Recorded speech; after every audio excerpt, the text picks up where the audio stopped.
So I hope you are fine. Yeah, I'm fine. And you? I am great. Did you get Okay. some time to do some questions on the portal? Yeah, I went through the queues, Hmm. actually the first queues, and well, I tried also the mini exa. Okay, That's a okay, bit difficult. Yeah, right, I right. think I have to have some exercise on that. Yeah.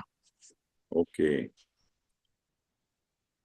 If at all you have any problem with any questions, we can discuss them as well.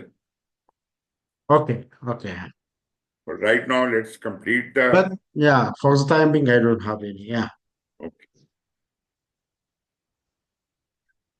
Even after today's class, if at all you want to get in touch with me, do leave me a message on WhatsApp, and we Yeah. can we can fix up a time Yeah. to. Yeah. That's what I am thinking. Yeah. I think Mhm. through the time, I think I will just text you or just communicate you. Yeah. Yep, exactly. Mm. Okay, so let us start. This chapter we are actually it is going to be much easier because we have already gone through the whole thing about the risk management, what all we have to take care of, and what how do we do it in program management, in portfolio management, and now project management is supposed to be the simplest of them all. But at the same time, I would say that risk management in projects is a little more detailed because this is the smallest level and we go to the smallest level of detail in projects. As the level rises and we go over to the program, our portfolio, the level of detail decreases, but the level of seniority increases. Anyways, there Mm. is nothing new which we are going to be talking about. We have already talked about all the terminologies, risk tolerance, and all that. So let us start with that. And then we will look at the risk management life cycle in project management, which is similar, but the only thing is it is in the perspective of the project. And then we will see integration of risk management into project management process groups. So, as you understand, the purpose of this risk management, when we talk about the project domain, is basically to support the optimal delivery of project results. You see, as I have told you earlier, in programs, we are concerned about the benefit. Our objective to achieve are the benefits. Here in Yeah. project, our objectives are the results, the deliverable, are the output, right? So it is Yeah. we are always keeping the product, service, or result in focus, right? So Mhm. Yeah. if there is a risk to the result or the product of the project, then we are concerned about it, right? And if there is no risk to the product, then we will not even consider it a risk at all. Mhm. So, anyways, so if we feel that we probably will not be optimally meeting the results, that could lead to the realization of benefits. Naturally, um, in programs, we said we are concerned about benefits. In projects, we are concerned about the product, the result. Yeah. But Mm. at the same time, whether we are responsible beyond the result or not, but this project will ultimately be realizing certain benefits. Yeah. It may be the responsibility of the sponsor or the business analyst or someone else, but this Mm. project is going to realize certain benefits. Now, the interesting Yeah. part is if the project ends while we are dealing with the risks to the product of the project, And mm, once we hand over this project to the customer, and he starts realizing the benefits, some of the risks we had in the project may have to be transferred to the customer as well, as if while they are realizing the benefits, they could look at the risks at as well. mm. I hope you get this point. Yeah, it's after delivering or just is that can we say it after closing the project? After closing the project, exactly. Okay. Although we Yeah, will do our level best that all the yeah. risks are closed Mm, down before the project is mm, closed. But mhm, there may be certain risks to the mm, realization of the benefit, which is beyond the call of duty for the project. Project is only concerned about the results of the project, yeah, the yeah. deliverable of the project. So they may not be looking at those risks at this stage. Mhm. Okay, okay. Once I hand Got it it. Yeah. over to the Mm, customer and customer mm, starts yielding benefits, yeah. there might be certain risks to that, due to which they have to, kind of do their own risk management. Yeah, yeah. So when we are closing down the project and we are transitioning the product of the project to the customer, it Mm, becomes our responsibility to inform the customer about the upcoming risks in their benefits. mm, In addition, risk management helps to ensure that delivery of these results occur within the identified project constraints. Okay, what are the identified project constraints are what I call the objectives. What are the objectives of a project? yeah. The objective of the project is to deliver actual product or service. Yes, exactly. But Uh, yeah. what controls it? What impacts your delivery of product? Is Any that change the any change? and Yeah. Okay. any change to scope, time, or cost, Yeah. Mm, right? yeah. That would be Constraints. Yeah. impacting the three baselines. Any one Mhm. of these three baselines, scope, time, or cost, if they are disturbed, then we require a change request. Mm, And anything which could disturb, any uncertainty which could disturb any one of these baselines would be considered a risk. yeah. So projects are aimed to creating a unique product service or result, as we said. Project risks are triggered by uncertainty. Well, when does the risk get triggered? We do understand that there is an uncertainty. That's why we are calling it a project risk. We also Yeah. understand that due to this uncertainty, uh, one of the project objectives, either scope or time or cost, is going to be impacted by this risk. Mm, Now, how do we say that project risks are triggered by uncertainty in some of the operational activities and enterprise environmental factors? Doesn't it mean that this uncertainty is coming from elsewhere? It is not born within the project. It might have resulted from the operational activities or enterprise environmental factors. How do you want to comment mm. on that? Yeah, actually, the uncertainties may arise from the, as given here, from the operational and internal and external environmental factors. Hmm? So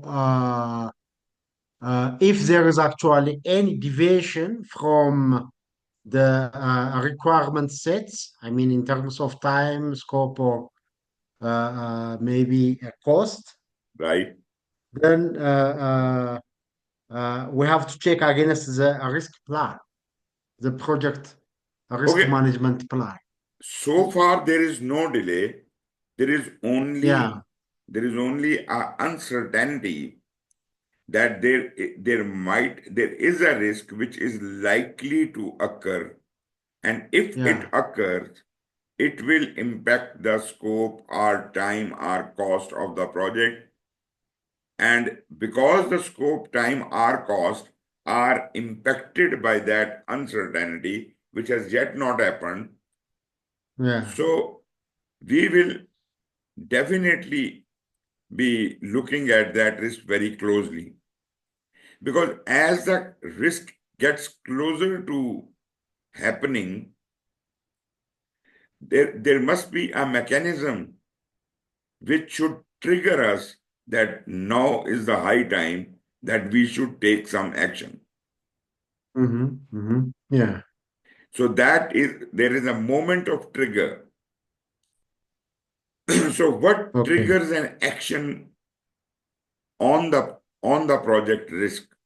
Can you come up with an example? Well, uh, I'm not sure actually what to come up with. Think about a risk in your project, Yeah. right? So we know that it's a known unknown scenario. Yeah. Mhm. We know it's going to happen, but uh, uh, It is it likely to is happen. unknown. Mhm. Yeah. We have the knowledge, and of course, Known unknown is all oh, right with me. Known unknown is quite understandable. But yeah, even if it was known or known unknown, we can deal it as a risk. yeah, yeah, But yeah, sure. the problem with unknown known, and especially with unknown is that we don't Yeah, know. We don't yeah. know We don't about know it. that one. Yeah. And this risk, there might be a risk, but we don't know about it because we cannot recognize it as yet. And such a risk Hmm. will probably surface at a very late stage when there will not be enough time to take action. Mm. Yeah, So if it is a known risk or a known unknown risk, I am happy with it because I can deal with it. yeah, yeah, But the completely unknown cannot be even conceived, and yeah, sure. unknown known Mm. uh, is a little difficult to conceive, but still we can make some head and tail out of it.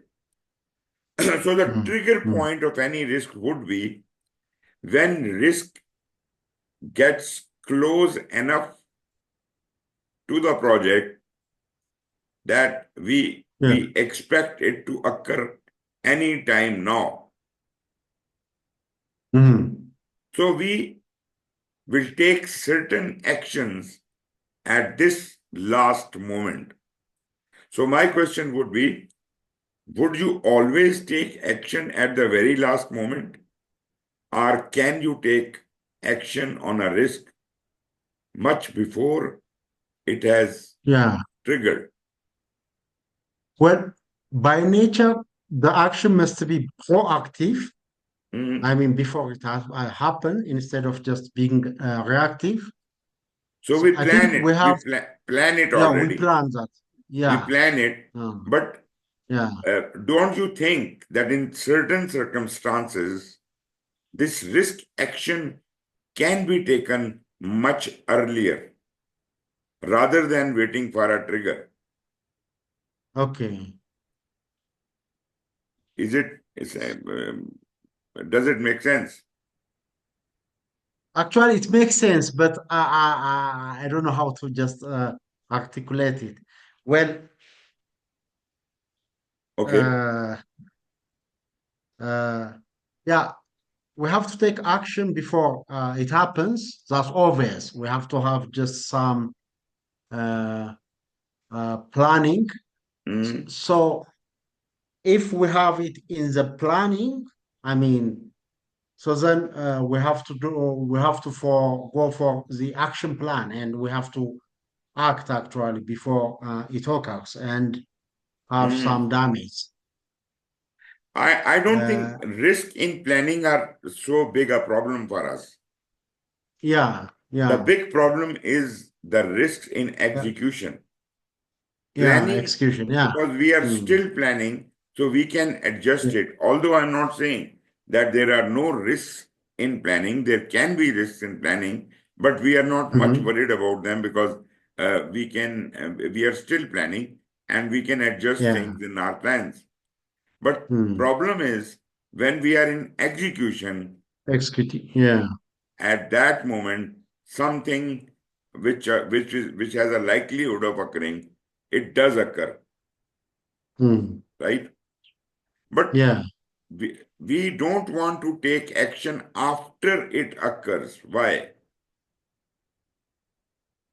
Because if it occurs, then it has some impact either on the cost or just on the scope, on If it time. if it Yeah. occurs and we have not taken any steps to Yeah. to respond to the risk, then as soon as it occurs, it ceases to remain a risk because it is no more Yeah. Yeah. uncertain Yeah. and it becomes So it becomes an issue. Yeah.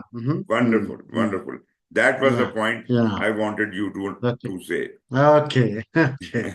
Okay. Okay. Sure. So Sure. if it becomes an issue, that is not a risk. So what is the Yeah. fun in having a trigger or fun in having when we can't take any action?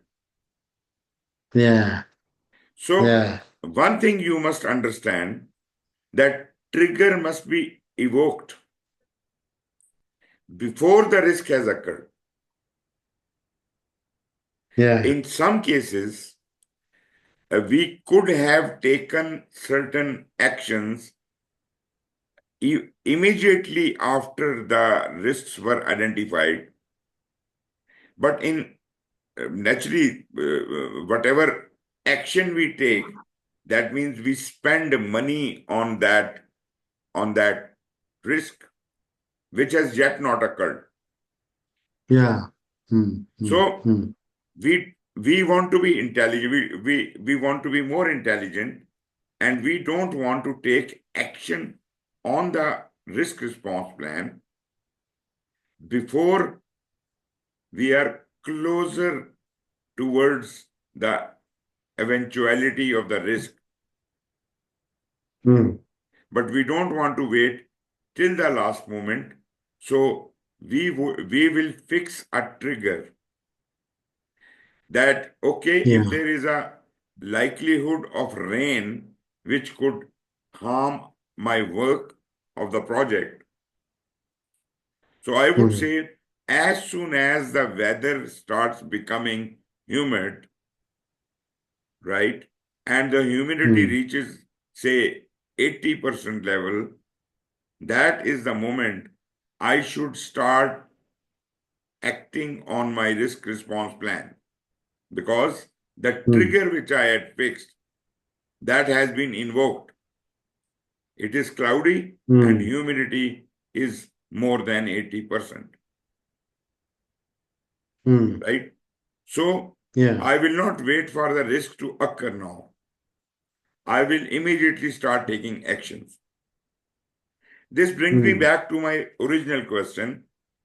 Uh, if we could have taken an action before this moment, what is the loss in it?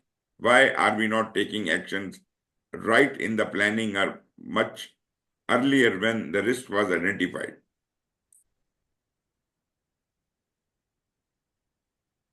Okay. So you mean taking action as soon as the risk is identified? We can. We can, but why don't Yeah. we? Why don't we? For Well, example, if there yeah. is a likelihood of, you're doing a construction, there is a likelihood of this newly constructed building catching fire. Okay. Yeah. When can you take that action? Should you wait for the fire? No, naturally, if we wait for the fire, then it will be too late. So Okay. Yeah. we should wait for that prime moment at which it becomes appropriate to take an action, Yeah. right? Yeah. Like, Sure. for example, I have reserved $5,000 for this risk Mm-hmm. in my risk Mm. management plan. Yeah.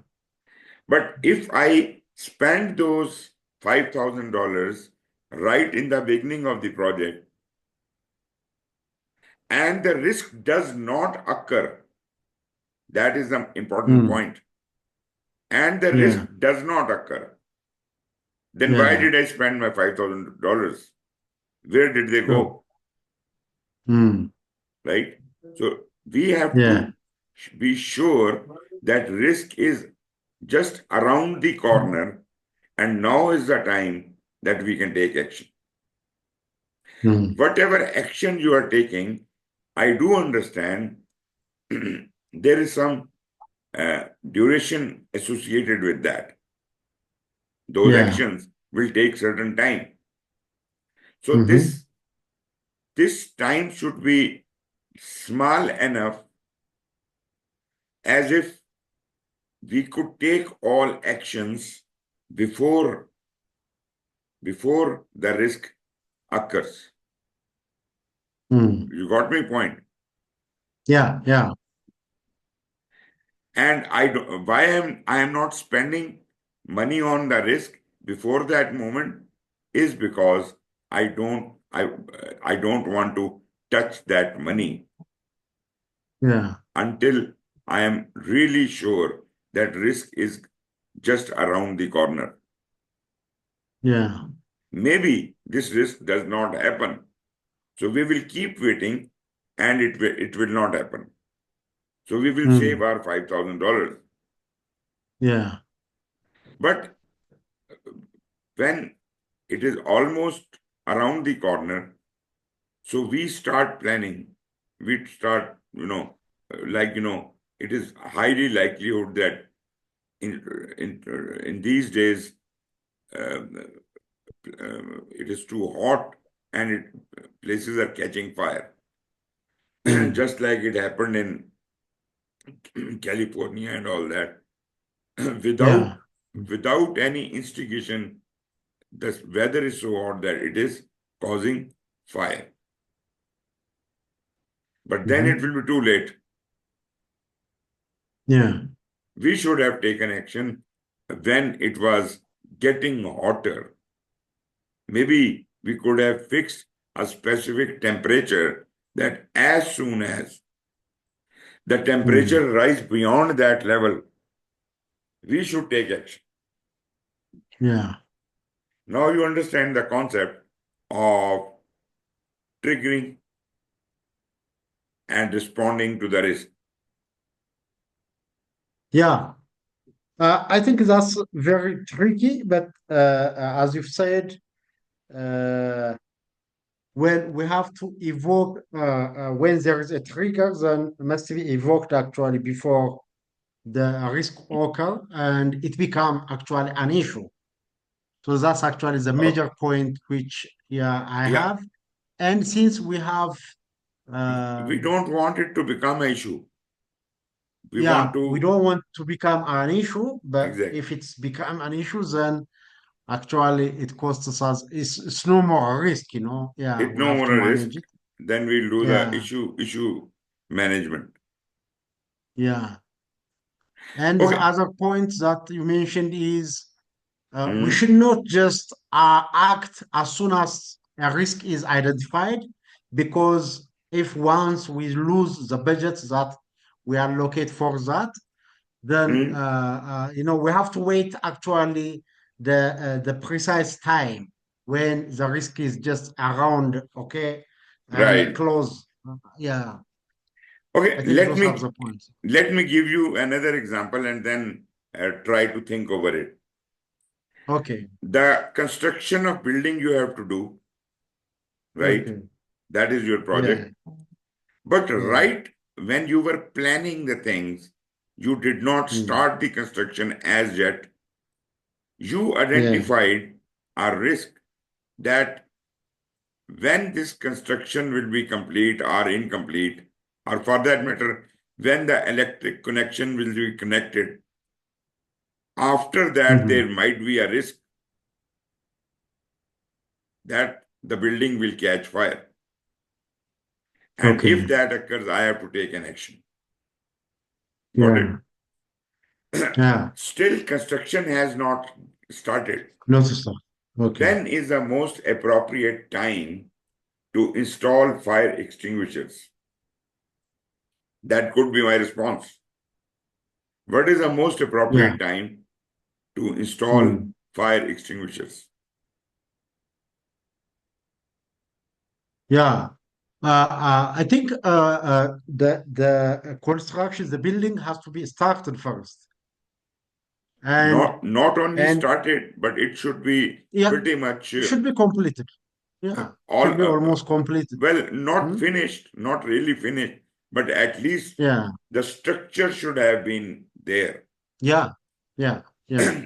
The moment we were trying to put in the electric lines and all that, that should be the moment we should install the fire extinguishers. Yeah. Yeah. Now we don't have to wait for the fire to occur, because now that the Yeah. building Mm. structure is there and electricity is being installed, then any Mm. time from now on is more riskier. Yeah. Yeah. Therefore, now is the time that I can start action. But if you want Yeah. to be a little more careful, you will say, okay, go and do a deal in the market and negotiate the terms of buying these fire extinguishers, but Hmm. do not buy them as yet. Yeah. Do not buy them as yet. Let us wait for the Mm. building to finish, right? Yeah. And Yeah. then we will order and install the fire extinguisher. Yeah. So you see, we don't want to take action too early because that will we will lose all our money. Yeah. We Yeah. don't want to take any action after a risk has occurred because then it is no more a Mm. risk, it becomes an issue. Yeah. We Yeah. want to give That's true. Yeah. appropriate time required for completing the risk response actions. Yeah. Sure. Got it. So I hope you understand this is how Yeah. you see, Mm. it may have been uh, a bit different when we were doing it in portfolio and in a program, but in project, this is the minutest level of detail. Yeah. And probably you and me, we are more interested right now in the project management rather Mm. than program Yeah. and portfolio management. Mm. So we have to get into the minutest details of project risk. Mm. Anyways, project success is assessed and evaluated based upon the ability to deliver a tangible outcome, Yeah. right? So Yeah. project cannot be declared a success until it can convert the product into some kind of advantage or a kind of benefit. May it be a short-term benefit, may it be an outcome. but it should be tangible enough.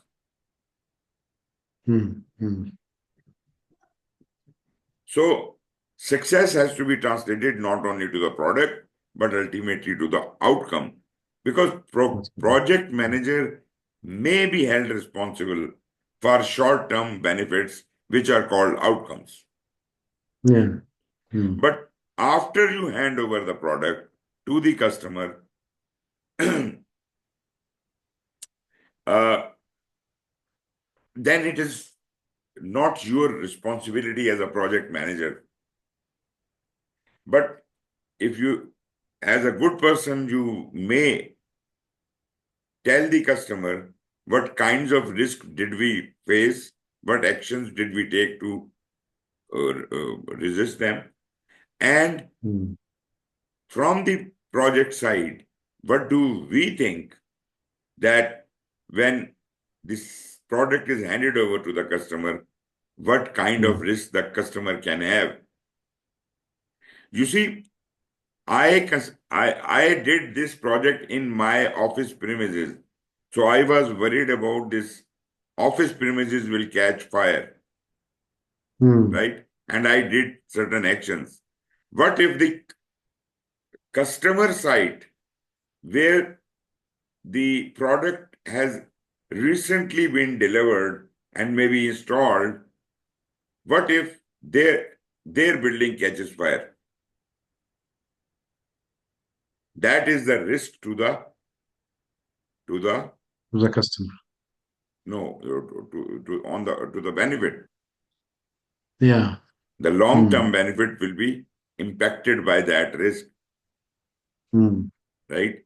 And the program, the long-term, the strategic objectives linked to the benefit will not be delivered. So this is our mutual responsibility. The project manager and his team will remain in constant collaboration with the customer or the party who have to take it over, and we will pass on whatever lessons we have learned during the project execution and risk management. We will transfer that knowledge and that data to my customer. The evaluation and analysis of risks are focused at the tactical level. When we are doing the evaluation and analysis, we go down to the tactical level. Tactical level is the detailed level. Where, for example, there is activity, we are very much concerned about how much time this activity will take, how much money this activity will consume, and things like that. So we have these risks. And every other consideration in terms of impact on expected value and our benefits. So, first of all, when we are doing the evaluation and analysis, we are at the tactical level. We are not at the strategic level. Project classically is the smallest unit of change. And the lower the level, the more is applied tactics. Higher the level, more likelihood is that we are applying some strategy. So tactics at the bottom level and strategy at the higher level. So we will ensure that there is no impact on expected value or the benefits we are trying to create. And if at all there is any such problem, the matter has to be escalated to the next higher level. So if it is a project working directly under the portfolio, then the matter will be escalated directly to portfolio. But if it is reporting to the program governance, then he would be answerable only to the program governance.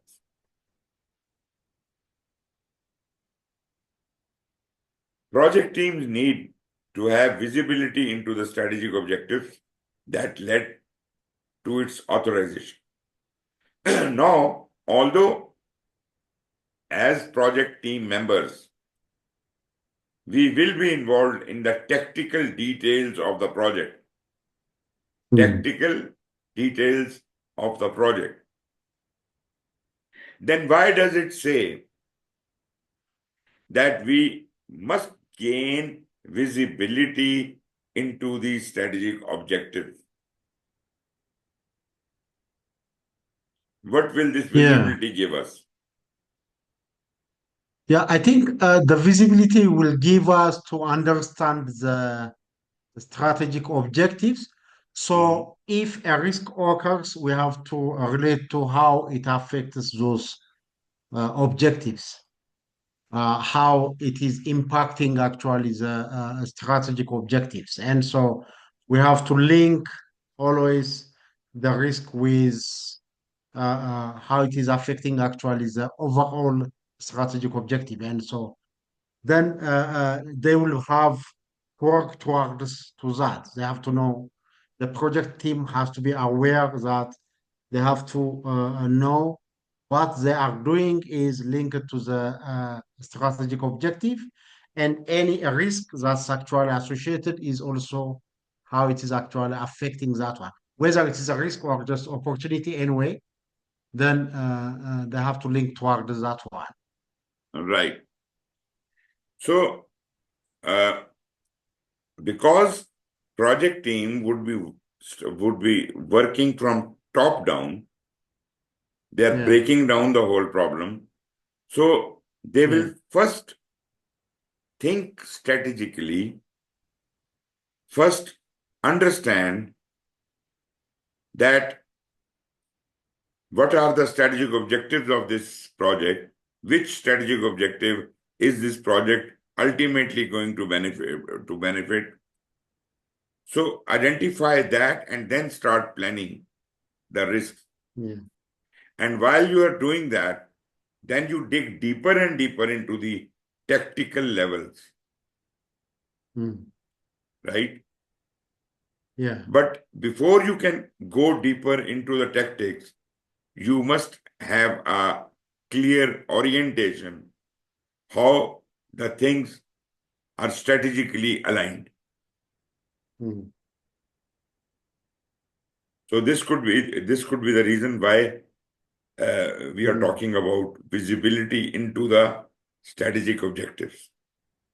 When there are tactical objectives, then automatically visibility is too much.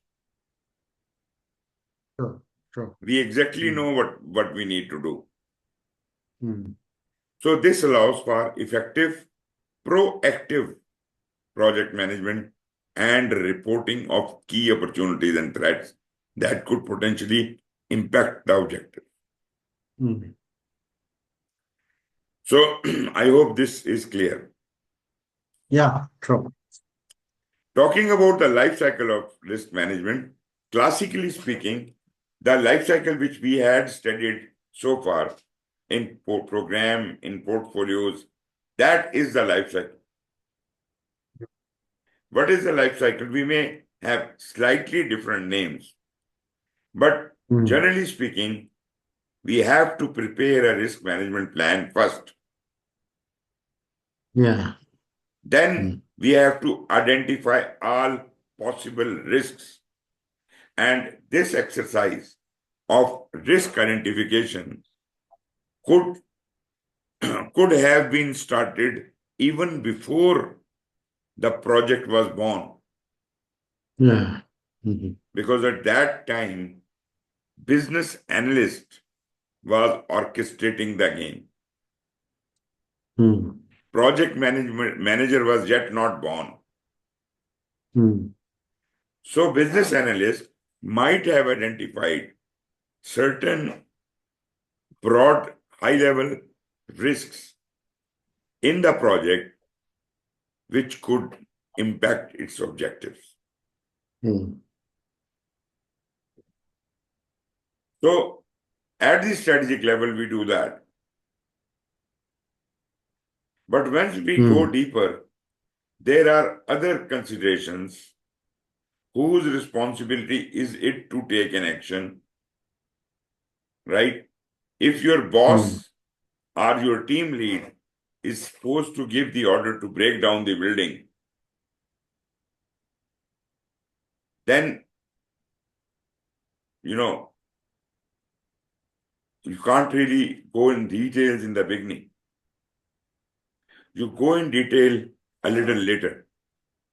But at the strategic level, we just try to broadly see what the risks are, what are what is their approximate volume as far as probability and amount at stake are concerned.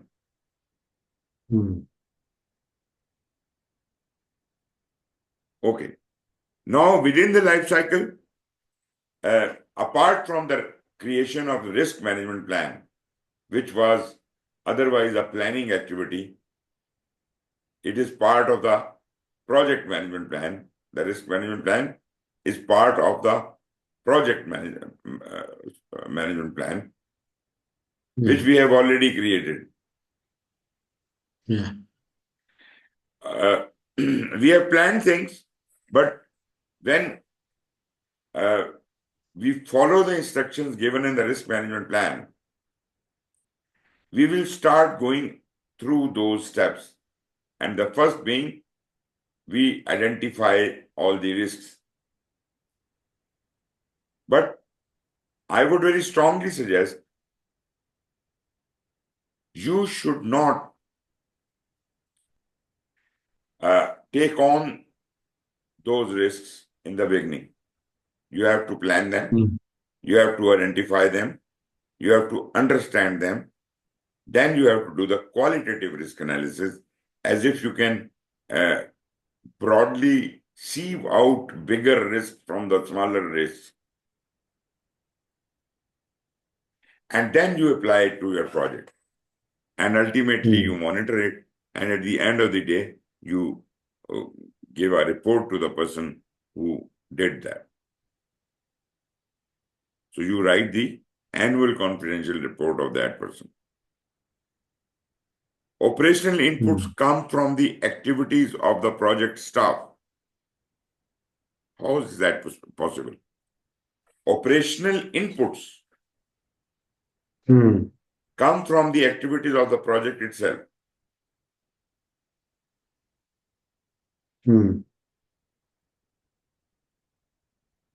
That means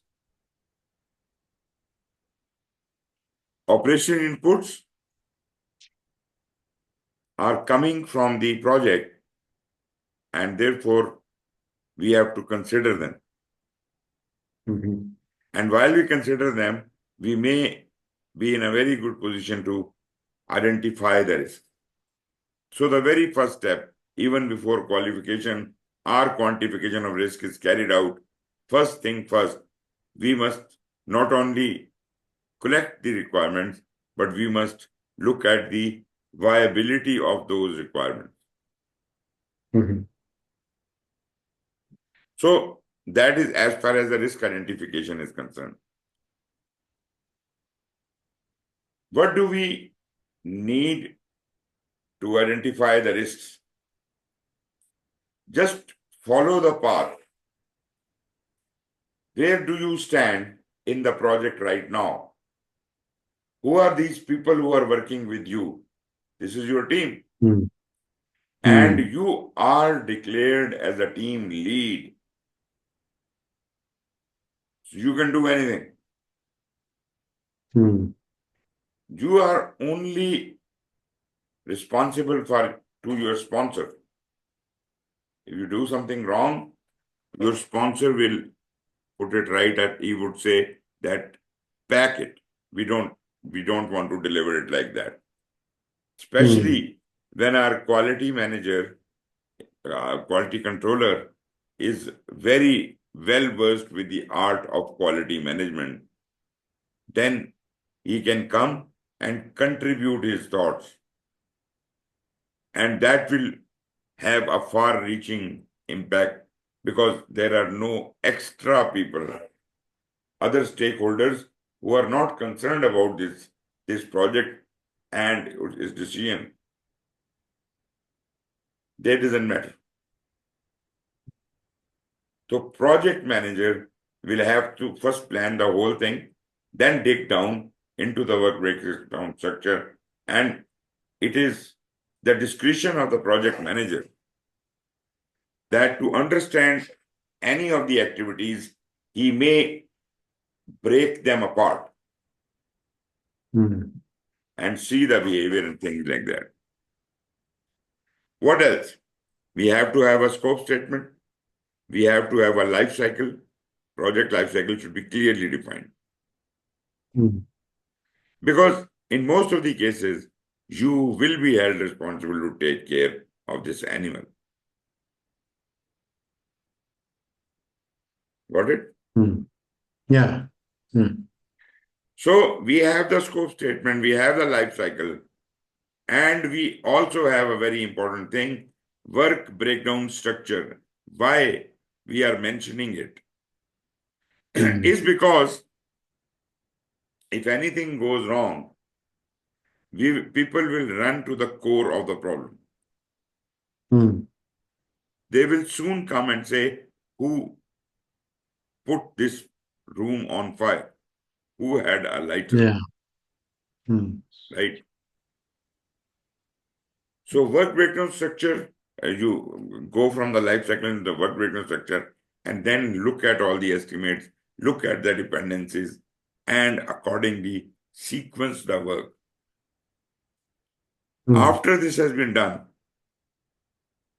naturally you could apply whatever portion of risk is in the procurement. That could also be discussed. Change return requests, that procedure can be discussed, or any historical data. So these are all various means of identifying the risk.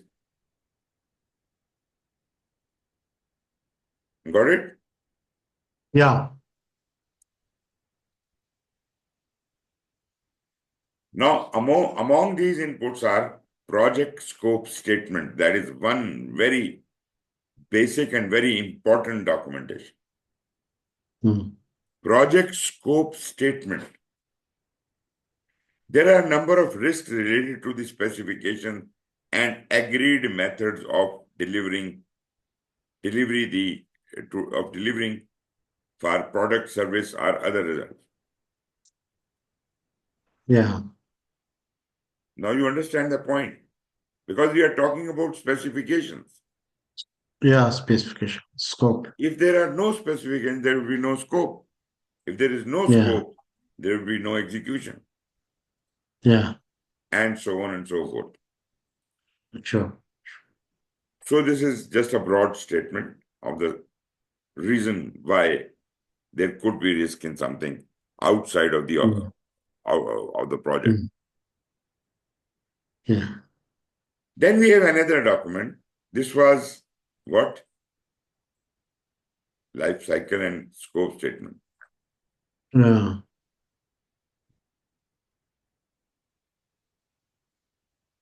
Am I lost? Yeah. You are going back. Yeah. One more. So scope statement is one thing. Yeah. Yeah. And then we have the project life cycle, because Yeah. that life cycle is going to cause a lot of impact on the riskiness of the project. No matter whether you're doing an agile project or a predictive project or a hybrid, but you have to do this thing, right? Yeah. I think. The life cycle itself introduces a number of risks. When you try to apply your experience on that, you may find that things can still go wrong because we have never done it before. This is a unique product and service and result.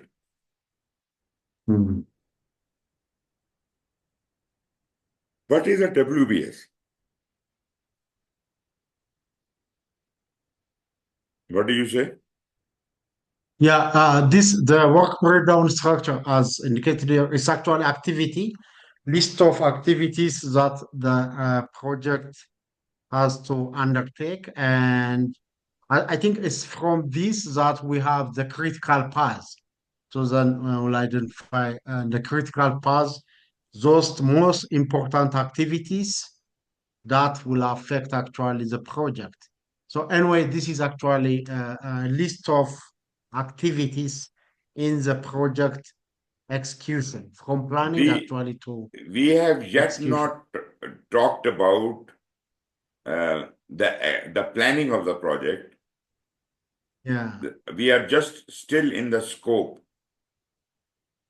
and within the scope, we have, after having understanding the scope, the project manager would start developing the work breakdown structure with his Mm. team, right? Yeah. So if there is a risk in there, so until you can be clear about how to deal with it and you take those actions, only then the change in that item will it will become.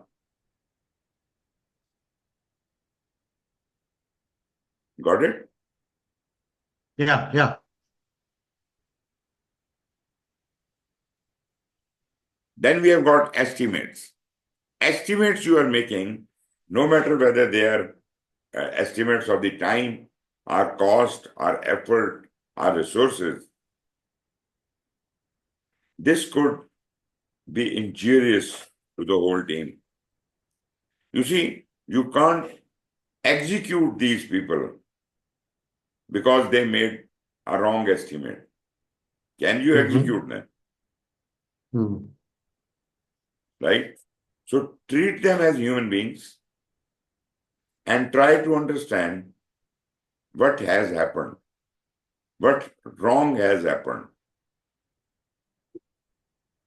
and ultimately try to fix the situation. So estimates are performed in terms of time, cost, and effort and resources. The target accuracy of an estimate in is the level of risk threshold for that estimate. Yeah. So that makes you in charge of the game. You are the one Mm-hmm. who is executing risk management in this life cycle. Mm. Then a little about the dependencies and the sequence of work. Again, most of the people I have seen, they do not use it. But I Okay. remember that when we used to go out, we should take, we should spend our money in taking precautionary measures as if that risk cannot occur. Mm. So there are dependencies, there is a sequence of work which you call the network diagram, and Mm. due to internal changes and risks, you may advise your ongoing projects that we must help the project manager understanding the gravity of the situation. Mm.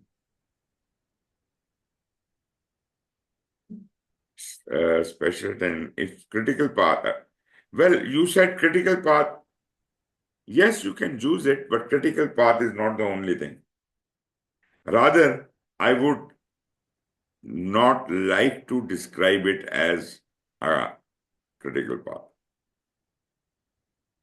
Mm-hmm. Mm-hmm. because you have put in a lot many things there. So once you are dependent on others for the sequence and all, so you may have to move a change request to ease the project out and still be more energetic and mature, and both the team members probably can sit together and solve it for everyone. So this is the concept of dependencies, sequencing, and what was the last and the first destination? Yeah. It's in Africa. Yeah. It's the procurement, I think the next one. Yeah. Yep. Now, when you are identifying the risk, you can consult your procurement management plan. But my question is, if it is not done, what will happen?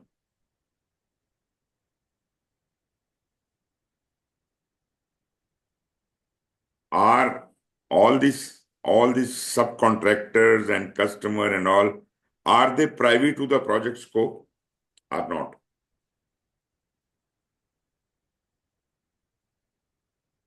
Yes, Yeah. please. Please, would you repeat the question? I mean, Okay. So, just a moment. okay. The subcontracting parts of the project scope may be an action of risk transfer, but it may Yeah. also trigger new risks, Yeah. right? So Yeah. what I'm trying to say is that when you are identifying the risks, at that stage, you have to look into each one of the domains, or what you call it, each one of the knowledge areas, right? Yeah. In the previous step, we were talking about dependencies and sequence. This is, we Success. are trying to look at risk from the scheduling point of view, Yeah. right? Yeah. Estimates, we are looking at it from duration estimate, from the perspective Cost. of cost estimate, and of Yeah. resource estimate. So, uh, if any one of these things is impacted, we will have to correct it immediately. Then, within the risk identification, we have got, we have already talked about this. Yeah. Okay, change request. How are we going to deal with the change request in this project? We have already decided and written it down somewhere, right? The whole Yeah. procedure, because that procedure has been told to us. We have inherited it, right? But Yeah. because that too much time has passed under the bridge, so these team members may be ignoring the strategic plan which is created by the person who is responsible for that. So change Yeah. request is a procedure which is outlined in the project management plan, and it, just like risk, change requests are for all domains. There might be a change request to something we are doing in execution. There might be a change request on something which we are doing in initiation or planning, and it has no Yeah. bearing on the change request at all. Mm. Apparent. Yeah. It's actually this one is an interesting point.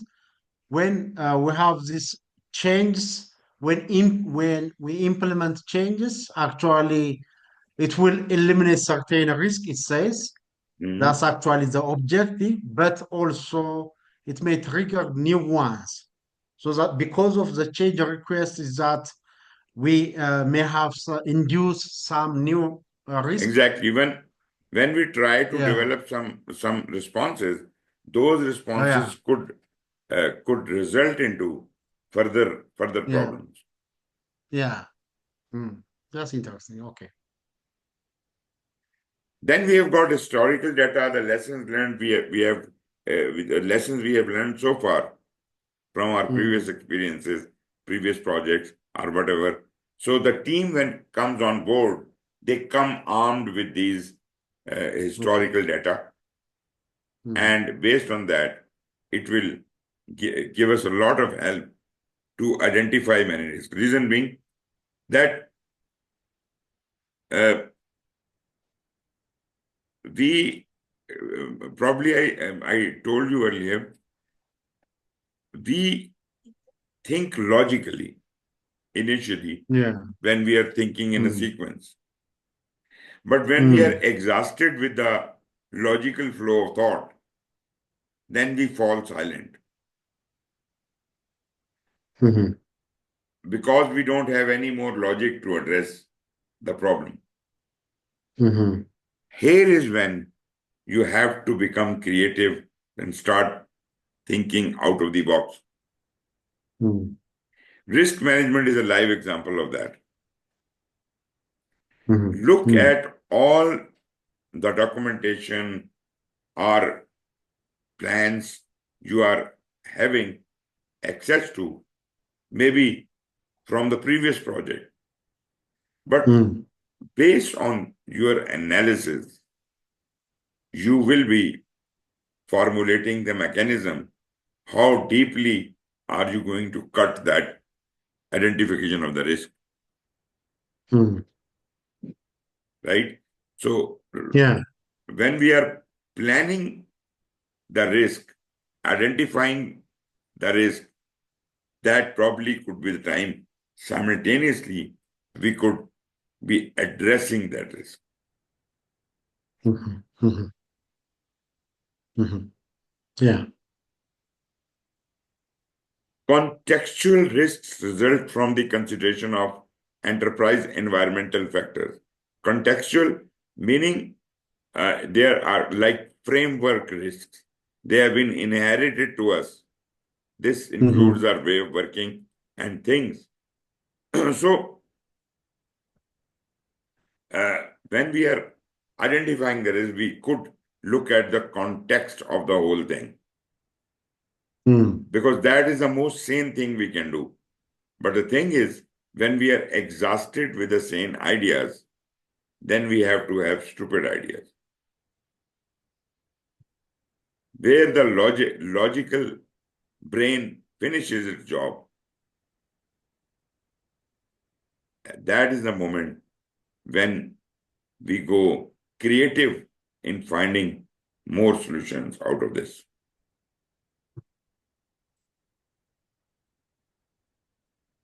Okay, so what are the environmental factors and other strategic or organization aspects shaping the environment of the project? Naturally, stakeholder analysis, you know how important was it because we were Yeah. capturing the risk based on the opinion of the stakeholder. Yeah. Business case, not even the stakeholder has developed it. It is developed by the Mm. business analyst, Yeah. and he may have his own staff with him. Mhm. Mhm. So here, uh, at when you think that identification is almost done or it is completed, you could start identifying the stakeholders, start building the business case, Mhm. program or portfolio governance level success factors are to be defined, Mm. and lastly, enterprise environmental factors. तो ये वो चीजें हैं. These are the things which are helpful in identifying the risks. Yeah. Then another tool we have is the stakeholder analysis. As I said in the previous one, you will do the Yeah. stakeholder analysis. And when you Yeah. interact with a stakeholder, there will be lot many requirements clarified. And there Mm. is more so the reason to be more creative. Mhm. All key stakeholders can bring a number of opportunities to be exploited. However, when handled inadequately, they may introduce mm, threats that need to be mitigated. mm, So, keeping that in mind, we will start identifying all the stakeholders. We will create a stakeholder register and write down the point of view of about the future, how this building will look like at this place. But as far as mm, this person is concerned, nothing has been constructed so far. mm, So there is always an appropriate time when you say that you are old enough to not be a child now and you can start running your own show. But still, as a project manager, his father or mother are following up the kid. So all the people inside or outside, even your child included, they are the entities which are being analyzed by us. mhm, As it says, stakeholder analysis includes all key stakeholders who can bring change, a number of opportunities to be exploited, or vice mm, versa. Interestingly, I believe that this is not how the things do usually happen in third world countries. Here, mm, there is no request for stakeholder analysis. Whomsoever mhm, is the boss, whatever he says will be done, which is not really a very good approach. yeah,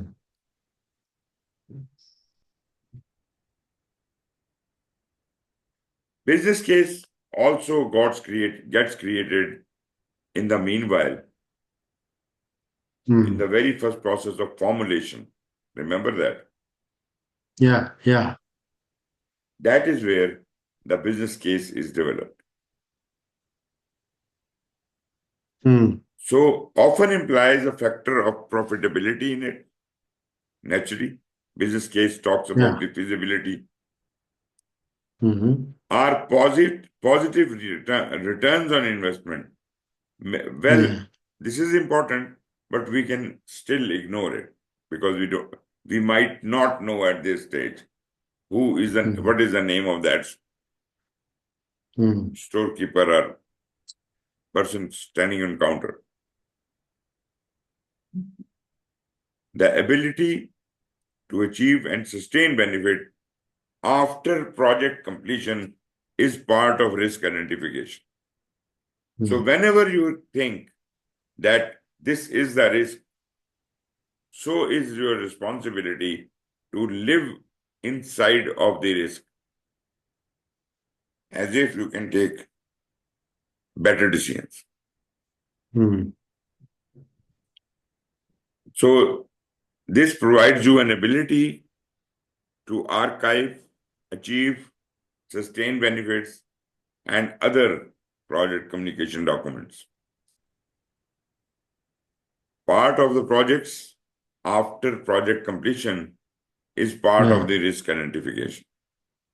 mm, And this could go on if at all you need. We can have a class on maybe next mhm, couple of days.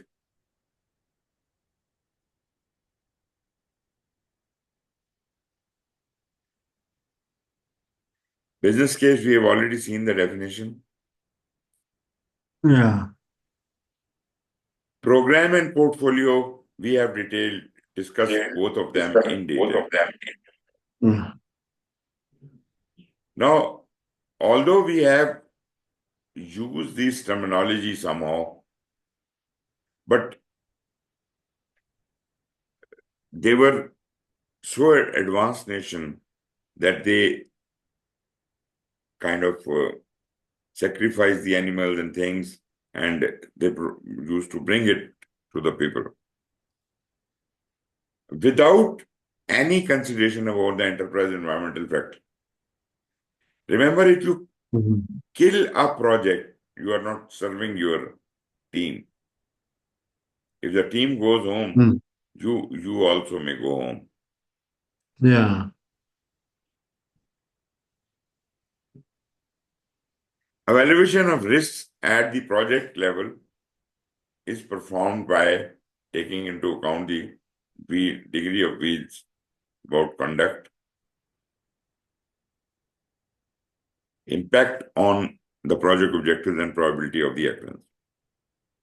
Purpose of this analysis, qualitative analysis, is to evaluate whether or not the impact can be contained within the limits of the project wide budget, white house. So boundaries of accountability are kind of earmarked, and if you don't, take instructions from a project manager, you will probably be thinking that this is the right way of doing it, right? The first one. Yeah. Yeah.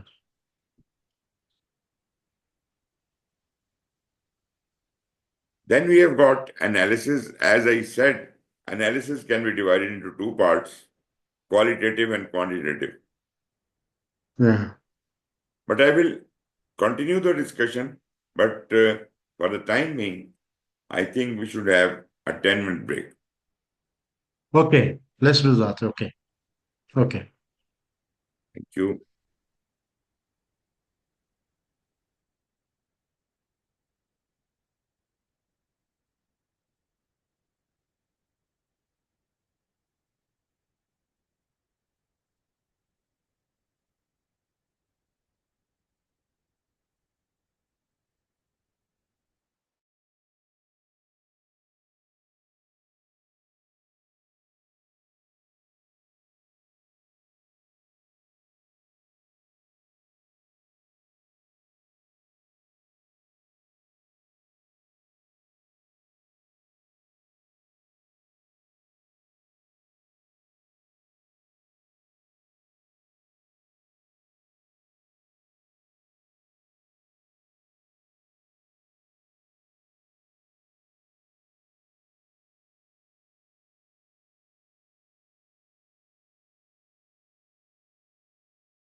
Okay, are you back? Yeah, I'm back. Okay, good, So, good. yeah, So we were talking about qualitative and quantitative risk analysis. As yeah, you remember from our previous discussion, qualitative analysis is a broad analysis and it is only done as if we don't want to go into the details of the things, because if there are, say, 1,000 risks in your project, if we mm, start quantifying each one of those risks, that might take more time than the whole project.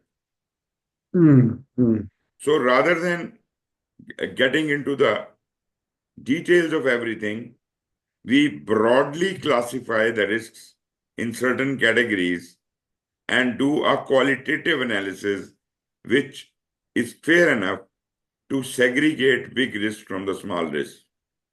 yeah, Once that is done, it might be possible after the qualitative analysis that things are so clear that you can directly jump to risk response planning. You can start mm, creating the risk responses because everything is now being prioritized. yeah, But in case there is a little bit of complexity in your project, in that case, we might have to look at the cumulative effect of all the risks on the whole project, mm, or for that matter, cumulative impact of all the risks at a specific point in time in the life of the project. mm, Such method is called quantitative risk analysis. mm, And qualitative is, kind of approximations. Risks that have an impact evaluated as containable within the limits of accountability of the project manager and team are dealt with in the project risk management plan and strategy. Every risk impact that exceeds the limit of accountability, what does that mean? Project manager yeah, is mm, accountable if something is bigger than what this project manager can take decision on, mm, then it must be escalated to the next higher level. yeah, That is to the appropriate governance level, who are mm, justified to give a decision on that. yeah, When the impact of the risk is determined to be containable within the limit of the project budget and accountability of the project manager and team, it is mm, addressed at the project level. Meaning, if it mm, is within your responsibility or it is within your domain to address it, then you will address it. yeah, If it is mm, beyond your call of duty, you will mm, escalate it. There are only mm, two actions. Either you deal with it or you escalate it. yeah, yeah, If you decide to deal with it, then we have to see what all are the options available to us. And that I am mm-hmm, basically talking about the risk responses. mm-hmm, The options are, number one, we can, as I said, escalate the risk to the next higher level because this mm-hmm, is beyond our call. mm-hmm, mm, Then we can transfer the risk. We'll talk about those. We have already talked, yeah, by the way. yeah, yeah, So all of these are the risk responses. mm, We have already studied what are the potential responses. They we have covered in fourth chapter. Can be yeah, used when responding to risks at the project level. mm, mm, The strategies developed to deal with risks at the project level consist of activities guided by the risk management plan. So, risk management plan provides us fair enough guidance and they are budgeted accordingly and funded accordingly. So whatever responses you select for them, the budget is made available and they are planned accordingly.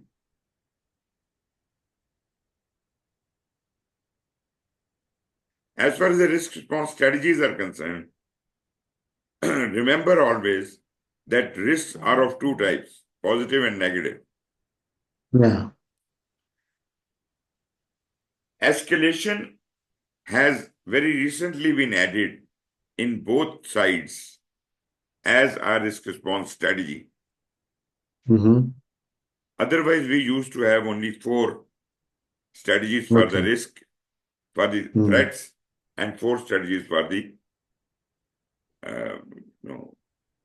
opportunities. Opportunities. Yeah. But now, as PMI says it, that if a risk is identified by the project manager in the project, but when they try to address it, they find that this has far-reaching effects beyond the project. In that case, he will have to escalate that matter to the next higher level, whether it is threat or opportunity. Okay, so from threat and strategy, both sides, escalation is common, and we have talked about it. Now, other risk responses are specific to what we can deal with within this situation.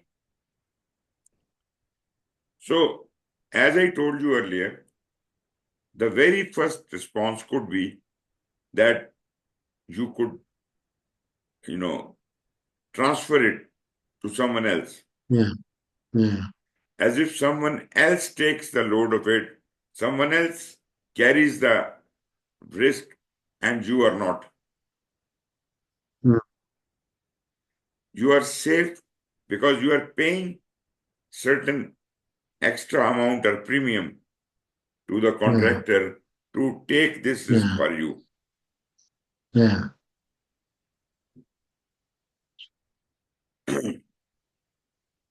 Whenever the project is a part of a program or is managed as part of a portfolio, escalation of risk to a higher governance level is always one of the responses, like escalation.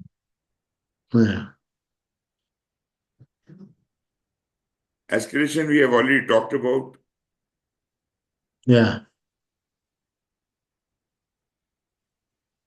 I think it is not discussed all the responses in detail. We have already talked about it, so you can. I think it does only talk about escalation and nothing else. But we do understand that we have transfer, we have avoid, mitigate. We first try to transfer. If we can't transfer it, we mitigate it. No, yes. First is avoid, then is transfer, then is mitigate, and the last option is accept. Then accept.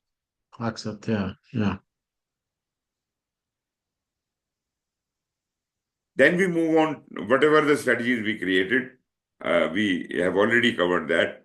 So now we implement the project risk responses. When do we do that?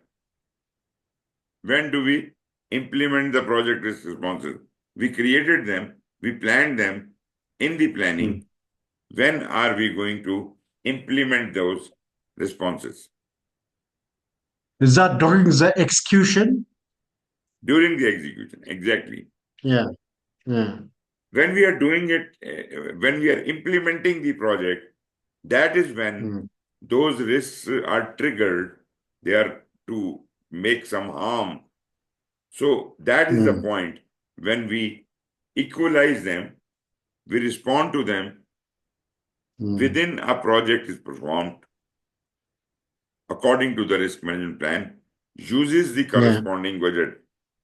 Okay. The interesting thing is, when we planned it, we gave an estimate that we need this much money with which we can handle the risks. We call that reserves. Those reserves have been allocated out of the budget. And they are pre-approved. We don't have to move a change request if a risk response plan has already been approved by the bosses. Now, we don't need move a change request, or we don't seek their permission. We simply do it.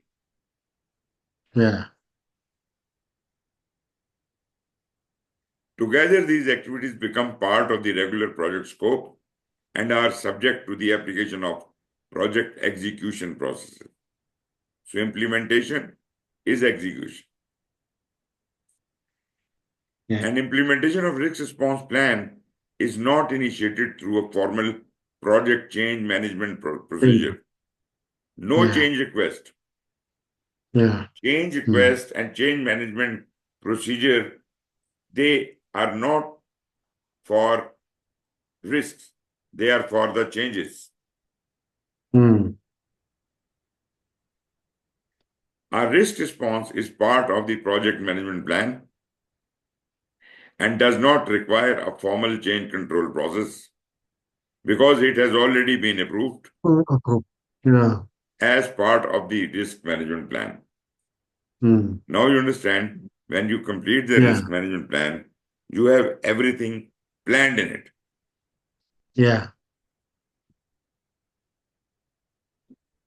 But what if a new risk arises, I mean, in the process? What if we have just an emerging risk in the process? Then we have to do actually the formal change control process or No, approval? not at all. Okay. Actually, when we start identification of risks, we do not stop the identification of risk there. Identification of risk is a continuous process. Continuous, definitely. Throughout the life of project, any point in time, if we understand that there is a risk, we will do the risk analysis, qualitative analysis and quantitative analysis. We will develop the risk responses. And then we will implement those risks. Well, if I am identifying a new risk in the middle of execution, then definitely this risk is a risk because it has not happened so far. And therefore, I can implement my risk response on it as the time permits me. If it doesn't permit me, then it will become an issue.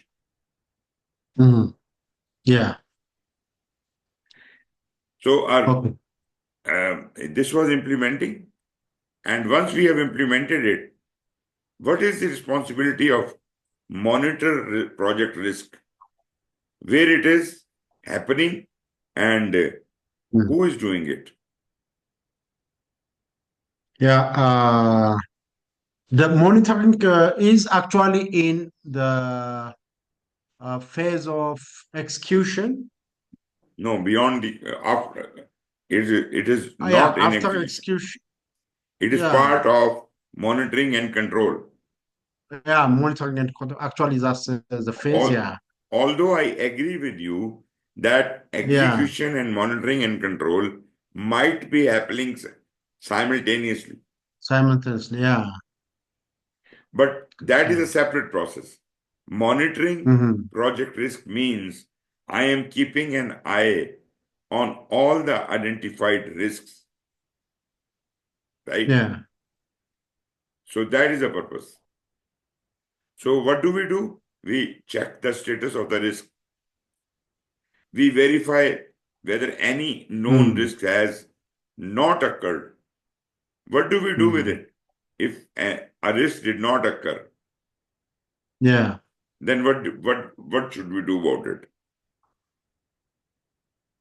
So I think yeah, if it doesn't occur, basically, then why should we worry about it? No, The we next don't thing, worry. it- But the yeah, problem is what to do with that risk, which is not occurring. Say, if this risk occurs, it is a problem. Agree with me? yeah, y- yeah, sure. But this But risk, if it doesn't occur, then actually we take the benefit that hmm, I mean, as long as we allocated some budget for it as a contingency, or just we have to enjoy the benefit, maybe, yeah, and uh, we have to continue. Hmm? actually, in monitoring and control, we just watch with a very keen eye that Yeah, what is happening to the risks. For example, there was a likelihood of this room catching fire yeah, while we were doing certain activity in that room. But we did that activity in that room, fire did not break out, so yeah. this risk is of no value to us. So we Hmm. should retire this risk Yeah, because okay, okay. this risk did not Hmm. occur, so it did not Yeah. damage us, Mm. right? So we will Yeah, retire this risk. Monitoring, yeah. the person monitoring the risk will ask, retire these risks, and Hmm. those risks which are occurring, he will record whatever is happening to them, and whatever actions are be taken, are they those actions which have been planned. Hmm. So that Okay. way, irrelevant risks and their triggers and all will be reduced, will be finished, would be expelled out, and these risks will be no more risk. Moreover, Hmm. Hmm. new risks might be entering into the stream, Yeah, right? New yeah. identifications are happening, new analysis is happening, new responses are Yeah. implemented, Mm. and you know, you see, that's what we are monitoring. Okay. And this Mm. risk thing goes on until the last moment when the project is closed. So Yeah. even at the last moment, we might be identifying a new risk. Hmm. Okay. These activities typically lead to updates of plans, register, and controlling document. Naturally, if Yeah. like the risk register is a document, and we are deleting certain number of risks from the risk register because they are no more Yeah. valid. So this is a Hmm. change. This is update. Yeah. Or the templates or documents we have created, they need to be amended or updated accordingly. Mm. Yeah. In addition, performance reports are regularly analyzed in Mm. order to identify any potential trend that could indicate new risks or ineffectiveness of response strategies. So we are identifying new risks also, Yeah. and we are also keeping a very keen eye on the responses Mm. we had developed and how effective or ineffective those responses are. Hmm.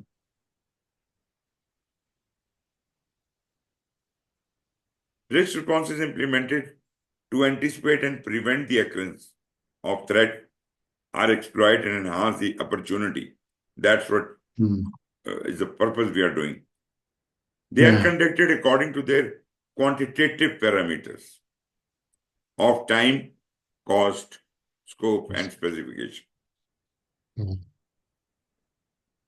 But qualitative assessment, which comes earlier, qualitative Yeah. assessment evaluates the effectiveness and Mm. efficiency of risk treatment for specific risks that have occurred. Right? Broadly Yeah. speaking, monitoring will look after both. They will keep a very keen eye on qualitative aspect as well as on the Mm. quantitative aspect. Quantitative. Yeah.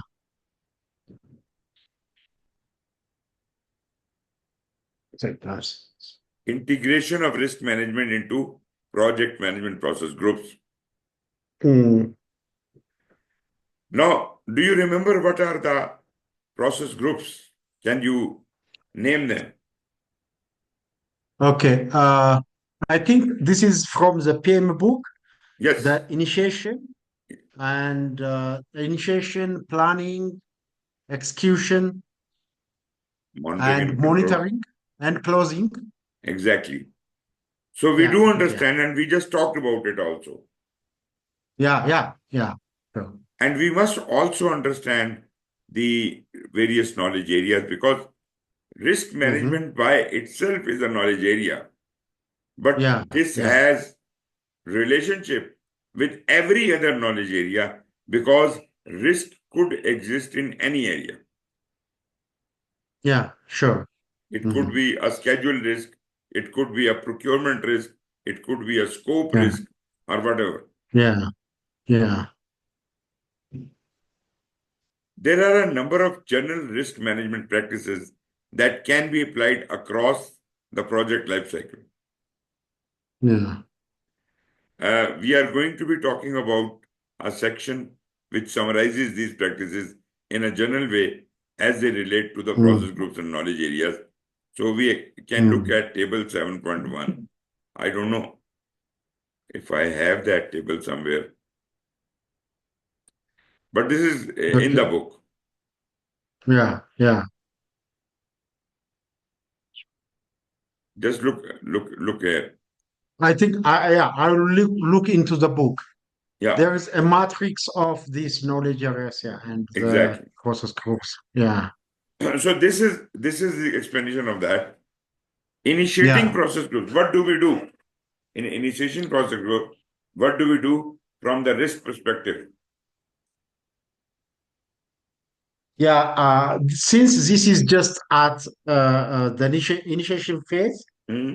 so we'll just try to uh, uh, identify the whole scope. I mean, uh, since this is the time where the objectives, the scope, and all those things, strategic things are identified and being initiated. So we'll Oh, just try to have, yeah, the high level risk, I think, at this yeah, point. yeah, yeah. You are right here, but previously what you said was not right. Actually, we don't, Okay. scope is yet not there. Okay. Scope we will create in planning. We are not in planning Imply, as yeah, yet. yeah. Mm, mm, And mm. project Yeah. manager is not active here. Yeah, Who is sure. active? It's Who is not active active? here. Yeah. Yeah. Basically, the This is, business case uh-huh. had been created Yeah. all Yeah. before initiation. Yeah. Yeah. And in the business case, whatever the business analyst could understand, he had Mm-hmm. identified certain high level risks Mm, and given to the management. mm, Management converted that into a charter, which was an mm, authorization to the project manager to mobile the resources. mm, And uh, uh, while we are doing that, we may explore a little bit and explain those broad risks in a yeah. little better understanding for the consumption of our stakeholders. Okay. It is essential to address these risks prior to authorizing the project or phase, Yes, right? okay. Even before the authorization, meaning before the charter is given, that means Yeah, before the project was initiated. initiated, yeah.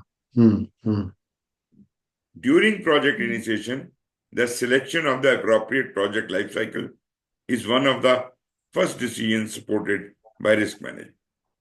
Yeah. The very first thing you do is to identify the stakeholders, and then you select which life cycle are you going to be using Yeah. and whether it is going to be hybrid or whatever.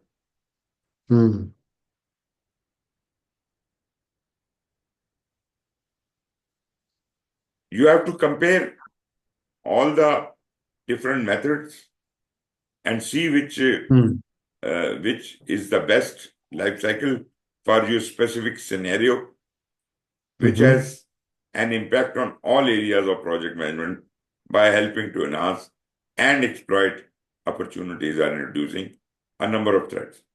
If you are looking at that chart, you will find that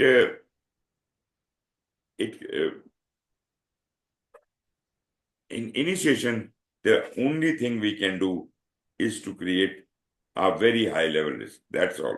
Nothing else we can do. Yeah. Yeah. Then we come into planning. Now, planning is a busy area, highly busy area. True. Yeah. That is where naturally all the planning is done. But risk, all the risks, we try to identify as many of them as is possible. As if this plan, the risk management plan, can be populated. And not only that is populated, but remember, the risk would be coming from all areas. Project manager has to write and refine them into a comprehensive list during the planning. So this is our planning. So key area of planning, integrity of the planning processes and the resulting plans. That must remain intact. Just because you are having some kind of uncertainty doesn't change anything, doesn't change the integrity, doesn't change the planning process, nor does it change the resulting plans. Yeah. Selection of the management approaches in all knowledge areas relevant to the project and estimation activity. Yeah. So it is typical that processes in this process group lead to the identification of a high number of risks. Like I said, there might be 1,000 or 2,000 risks in your project, big and small, all counted.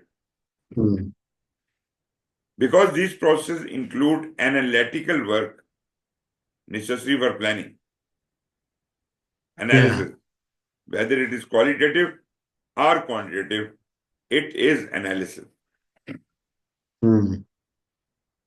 It is also important to ensure that risk identification becomes a natural part of every process in this process group. Yeah. Then comes execution. Well, for all practical purposes, execution is a dumb process. Although you might say that everything is happening in the execution. But I would say that there is no application of mind in execution. Whatever you have to do in execution, you have planned it, written it down during the planning, gotten it approved, and you can't do it in any other way. You are not allowed to. Hmm. If at all there is anything to change, then management will approve it. You can't do it all by Mhm. yourself. Okay. So in execution, we are just watching. Watching for what? Watching for Hmm. a trigger as if I can launch my specific risk into action. Okay. Mhm. And what are the actions? Actions are the 5 responses. Mhm. So you see, whether it is a positive risk or a negative risk, during execution, it is like a dumb machine, and we only can do what is written in the plan. Mhm.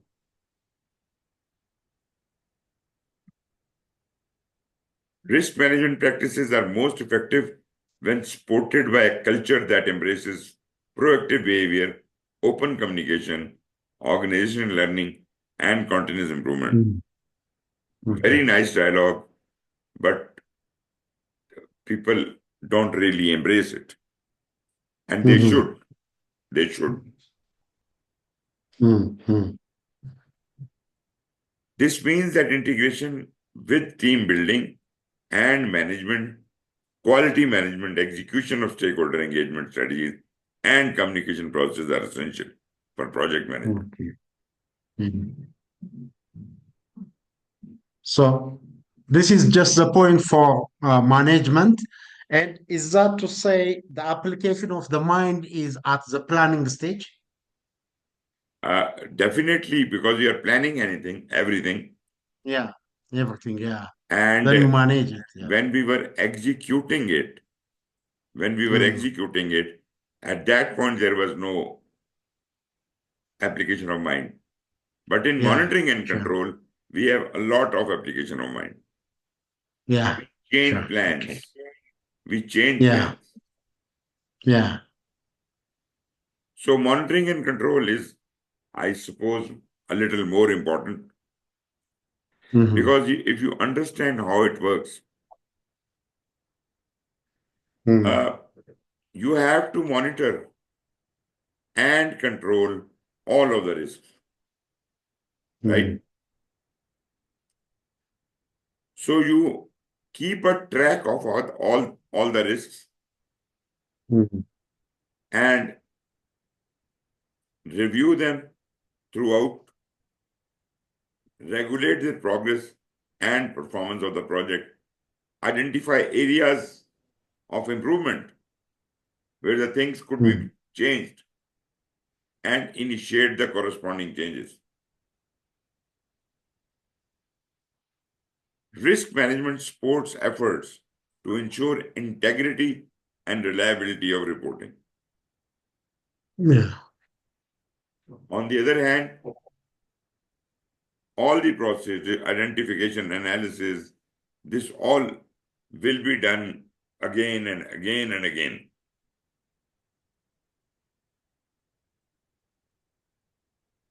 Then we have the closing process.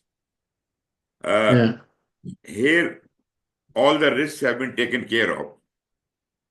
Hmm. And we are just ensuring one thing, that all the risk related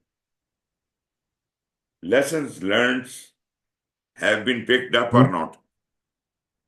Yeah. Because we may have to keep them in our company archive, or maybe we should have been giving it to the some relevant branch of the government as if they can use it. The remaining known risks that could impact the realization of benefits are handed over prior to project closure. And that is quite Mm. understandable. Yeah. Mm. Okay, now are some questions. Okay. We are done with the material. We just have few Okay. questions, and you can Okay. start attempting them. Okay. If you like, Uh, we can. do these questions, or we can go to the website. I think let's do these questions. Yeah. Okay. Yeah. What activities are involved monitoring risk at the project? Activities monitoring risk. Okay. Initiating formal project change management procedure, checking the status of identifying risk, verifying non-occurrence, and monitoring risk responses, monitoring and escalating risk of our governance level.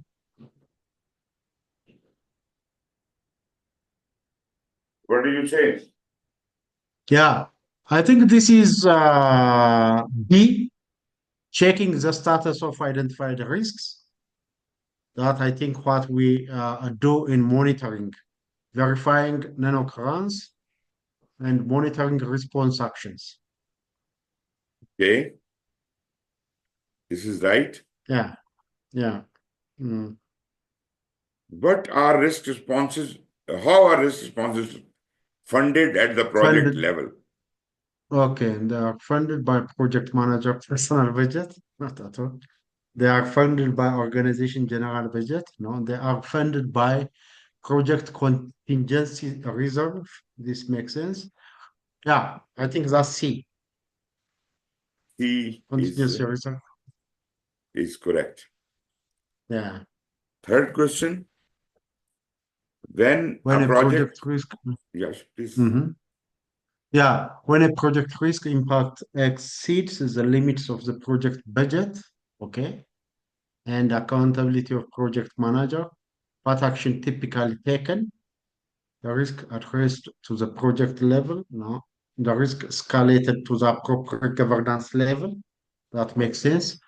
The project budget is increased to accommodate the risk, no. Okay. The project manager assumes full responsibility for the risk. I think that's B. The risk is escalated if it exceeds the limits of the project budget, yeah, and accountability. Budget and accountability. Okay. Good. Yeah. Mm. Mm. Next question is what type of risks are identified based on the operational input of a Yeah. project, such as scope statement, work breakdown structure, and estimates? Do you want to call Okay. them tactical risk, contextual risk, strategic risk, or portfolio risk? I think that's tactical risk. Yeah, you discussed detail. Yeah. Are you sure? Identify based on operational inputs. Mm-hmm. Okay, these are operational inputs. Yeah. Mm-hmm. So, and yeah, these are operational inputs, and those things are tactical, not contextual, not strategic, basically, not portfolio. I think so. A. Yeah. What is the primary focus of risk management at the project level in relation to project success? Okay. Primary focus. Okay. Okay. Maximize opportunity for the benefit realization, managing opportunity and threats at a strategic level. This is a project level, okay?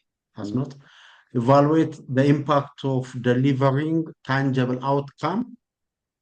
Uh, okay. Analyzing risk in terms of their impact on expected value. What is the primary focus? Okay. I think maximum opportunity for Uh, benefit realization is that's one thing, but this is a program level. Yeah. And managing opportunities and threat at a strategic level, that's beyond strategic level. Evaluating the impact on deliverable, tangible outcomes. I think C. Yeah. C is the right answer. Yeah. What C. is one of the key decisions related to risk management during the project initiation phase? What is the key decision? Okay, during the project initiation phase, okay, these are the process groups. Selecting the project manager, that's not actually what you said, yeah. Identify all the project risks. That's not the case either. Determine the project budget. I think choosing the appropriate project life cycle. Yeah, that's what we said. Yeah. You're right. In which project management process group is it important to ensure that risk identification becomes a natural part of every process?